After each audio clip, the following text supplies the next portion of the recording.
O'limda ham rozi bo'lganman. Qorong'ulik yoqardi, hidlar yoqmaydi. Qusish keladi shunaqa. Bosh og'rig'i juda ham yomon. 19 yildan beri Izraelga borganimda, Izraelda aytdiki, senga migrena bor. Samarqand menga faqat черепное давление deb. Men shuncha yil черепное давлениеga lecheni olib yurganman. Keyin men internetga kirsam, ularni ko'rdim-u, birinchi ham shunday reys ochildi, birinchi reys bilan keldim. Primoy Toshkentga bir kunga, dushanba kuni keldim, seshanba kuni bu yerga keldim.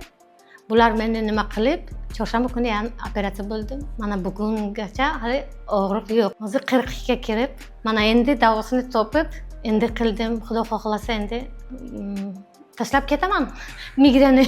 O'zimni o'zi yaxshi his qilyapman va faqat nerva edim, bosh og'riq, yo u yoqqa, yo bu yoqqa og'riq bor edi-da. 19 yillik vay, og'riq, har kuni og'riq, o'zi jonga ham tegdi.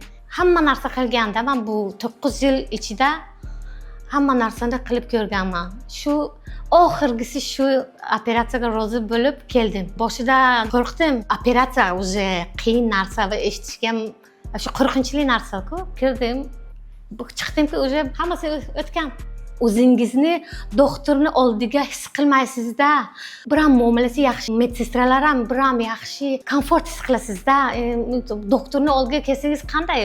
Qo'rqadi-ku. U kishi ularning oldiga vobshe. Uydagilarimga erkalik qilaman-ku, shunaqa qildim. Ular meni erkaliklarimni ko'tardilar. Yaxshi, vobshe zo'r bo'ldi-da. Kattakon rahmat ularga. Qo'llari dard ko'rmasin. Ishlari rivojini bersin.